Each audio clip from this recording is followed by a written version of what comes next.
Shabbat Shalom. I want to share a story with you about Rav Zusia. Rav Zusia was the brother of the famed Rabbi Rav Elimelech Lozhinsk. He was one of the early Hasidim, a student of the great Maggid of Mezerich. And there was a prayer that Zusia offered.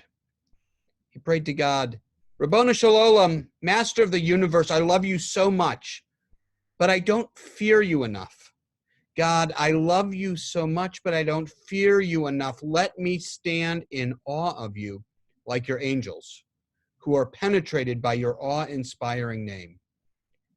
God heard his prayer, and then God's name penetrated the hidden heart of Zusia, just as it does of the angels. And then Zusia crawled under his bed like a little dog. Like an animal, fear shook him, and then he howled, God, Rabbonu Shalom, Master of the universe, let me love you like Zusia again.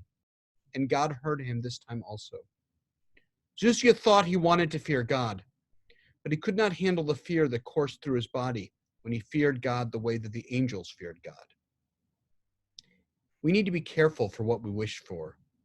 Sometimes it is better to leave beautiful things hidden and allow the imagination to take its course than to allow everything to be revealed.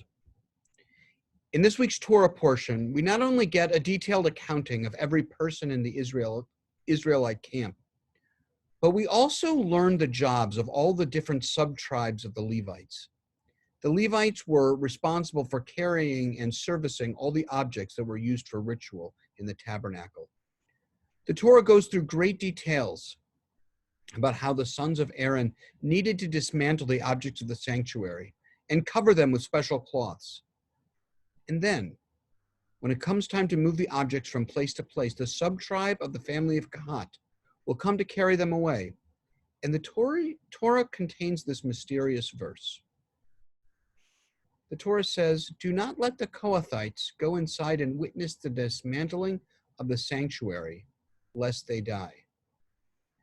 There's an unusual word in this sentence, kival'ah. It is usually translated as dismantling, but a more accurate translation is as one swallows. So a better translation might be, do not allow them to go inside and see, as one swallows, the holy and die. Some of the commentators say that this phrase, kival'ah, as one swallows, means even for an instant. I imagine this like a gulp, a gasp of breath, the inexplicable noise and reaction we make when we are shocked.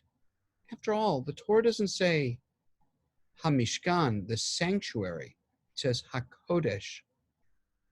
If the Kohathites peek under the covers and see the dismantled pieces of the tabernacle, they will have seen the holy, HaKodesh, in an unholy way. It will be so shocking that it will cause them to gulp, to gasp for breath, and then to die.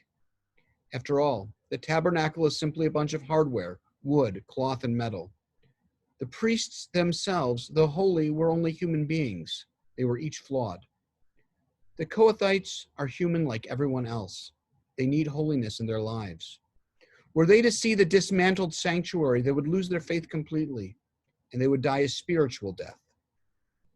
The fact is, there are times when we all need blue cloths in our life. It is rare that any of us have a role model who hasn't teetered on his or her pedestal. It is rare that there is a religious space or place that is without blemish. But we need to remember that all the places and people that facilitate holiness are just that. They are simply facilitators of something greater.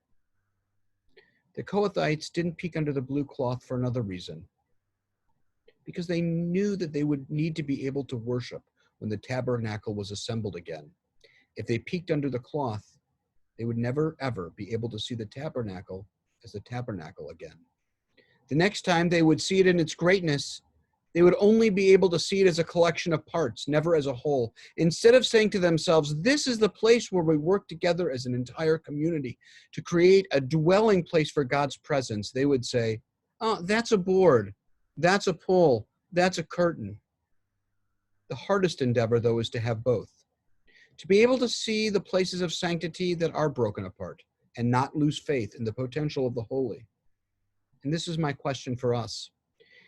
Can we find ways to see in the people we admire, in the spaces we appreciate, in the communities that we love, the imperfections, and not gulp and die? Is there a way that we can peek under the blue cloth and still see the holy? In a world of imperfections, this is the challenge for the spiritual person, to see the whole and appreciate the holy that is contained within, even when it seems to be broken into pieces. Shabbat Shalom.